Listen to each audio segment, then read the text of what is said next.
الله إلا إذا دعوت إلى التوحيد. Allah est ton créateur, et le bien qu'il te veut est incalculable. Ses bienfaits sont indénombrables, et en conséquence, pour ton bien, il t'a montré le droit chemin sans ne rien te cacher, et en t'informant de tout ce dont tu as besoin pour atteindre le succès. En revanche, ton ennemi déclaré qu'est Satan, le diable, lui, ne veut que ton mal et ton égarement. Il ne veut pas ton succès, et bien au contraire, il ne souhaite que ta chute et ton échec. Pour parvenir à cela, le diable use de stratagèmes et de ruses. Voici donc 5 preuves que le diable est un lâche. 5 choses que le diable ne veut pas que tu saches. Numéro 1. Son effet lors de la prière. Une des choses que le diable déteste le plus est de te voir en prière. N'oublie pas quel est son objectif. T'égarer du droit chemin afin que tu sortes de la religion. Ainsi, pour mener à bien son plan, tu dois savoir que le prophète sallallahu alayhi wa sallam nous a informé que le diable fait 3 nœuds sur la nuque de chacun d'entre vous lorsqu'il s'endort. Il frappe alors sur chaque nœud en disant « Tu as devant toi une longue nuit, alors dors ». Si le dormeur se réveille en invoquant Allah le Très-Haut, un nœud se défait. S'il fait ses ablutions, un deuxième nœud se défait.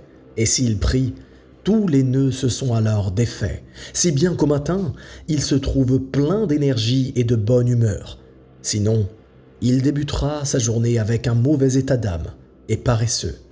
Mais attends, ce n'est pas tout. Parlons maintenant de ce qu'il fait quand tu es en prière. D'après Abu Huraira radiyallahu anhu, le prophète sallallahu alayhi wa sallam a dit « Lorsque l'on appelle à la prière, Shaitan s'éloigne et il fait un paix jusqu'à ce qu'il n'entende plus l'appel. Lorsque l'appel est terminé, il revient jusqu'au moment de l'iqama. Alors, il s'éloigne. Lorsque l'iqama est terminé, il revient et se met entre la personne et sa concentration. Il dit « Rappelle-toi de ceci, rappelle-toi de cela ». Des choses dont il ne se souvenait pas jusqu'à ce que la personne ne sache plus combien il a prié, c'est-à-dire jusqu'à ce que la personne ne sache plus combien de raq'a elle a fait. Si cela t'est déjà arrivé, de ne plus te souvenir combien d'unités de prière tu as fait, c'est que le diable est passé par là. Tu dois alors veiller à rester concentré tout au long de ta prière et garder en tête qu'il usera de tout stratagème possible pour te déconcentrer et faire en sorte que ta prière soit la plus imparfaite possible. Numéro 2. L'importance du tawhid. C'est une chose qui va te surprendre, mais Satan, le diable, a un terrible secret qu'il ne veut pas que tu saches, ou plutôt qu'il te révélera une fois qu'il sera trop tard pour toi de te repentir. Ce secret, c'est le fait que le diable croit en Allah. Nous l'oublions, mais le diable croit nécessairement en Allah, puisqu'il a déjà entretenu une conversation avec lui lors de sa dua. Ainsi, aussi étonnant que cela puisse paraître, voici ce que le diable, Satan, dira lorsqu'il révélera son secret. Il dira « Je ne puis vous être d'aucun secours, et vous n'êtes pour moi d'aucune utilité. Je vous renie de m'avoir jadis associé à Allah, que les négateurs subissent donc le châtiment implacable qu'ils méritent.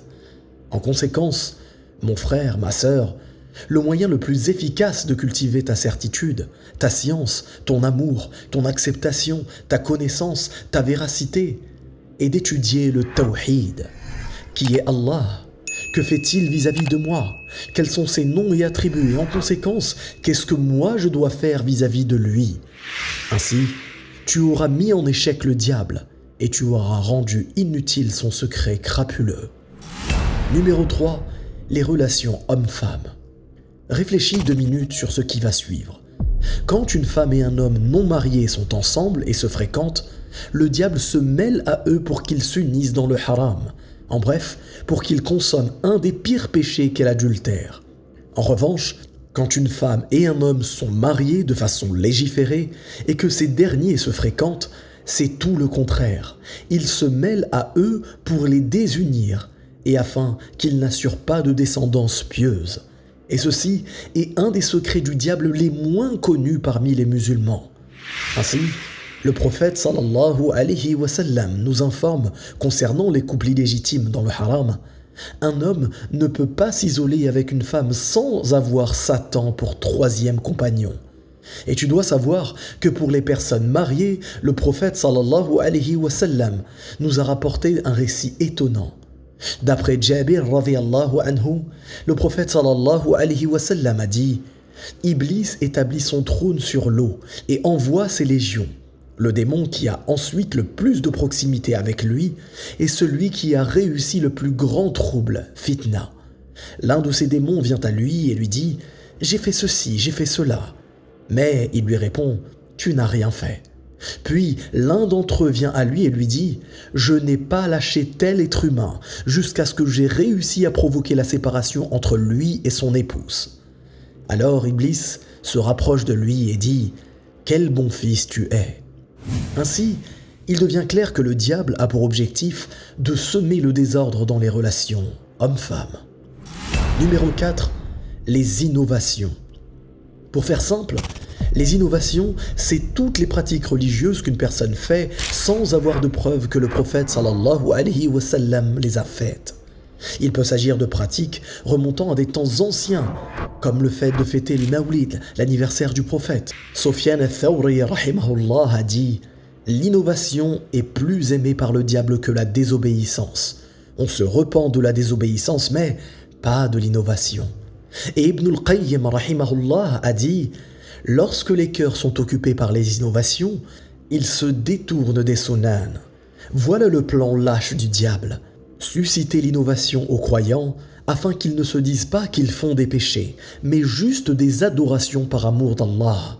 En réalité, ces adorations inventées qui n'ont aucune preuve religieuse n'ont d'issue que le feu et se retrouveront du mauvais côté de la balance le jour du jugement dernier.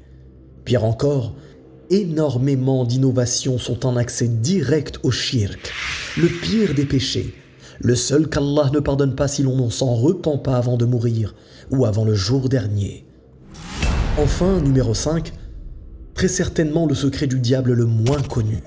Le fait qu'en réalité le diable n'est capable de rien sur l'être humain, en dehors du fait de lui insuffler de mauvaises idées et lui embellir les péchés.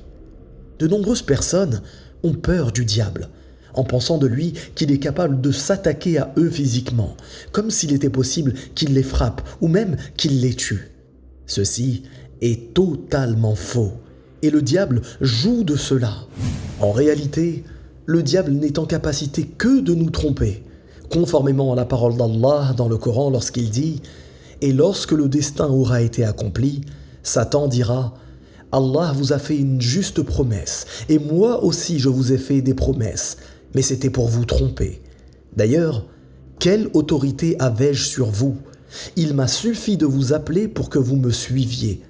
Ne vous en prenez donc pas à moi, ne vous en prenez qu'à vous-même. » Pour finir, soyez convaincus que plus vous connaîtrez Allah, et plus vous vous préserverez des tentations et des insufflations de son ennemi, Shaitan. La recherche de la science est obligatoire pour tout musulman. De quelle science parlons-nous? De la science minimale à connaître afin d'adorer son Créateur de façon sincère et conforme, en débutant par le Tawhid. J'espère que cette vidéo vous a plu. Si c'est le cas, abonnez-vous, likez et laissez un commentaire. Partagez cette vidéo autour de vous afin qu'elle soit bénéfique au plus grand nombre. Si tu es intéressé par apprendre l'arabe et que tu ne sais pas encore lire et écrire, ma formation est en description, avec l'épisode numéro 1 gratuit et sans obligation d'achat. Je te dis à très bientôt, Inch'Allah. Wallahu a'lam. Barakallahu fikum. Wassalamu alaykum wa rahmatullah. Si tu as aimé cette vidéo, tu aimeras très certainement celle-ci qui traite de la nature des djinns.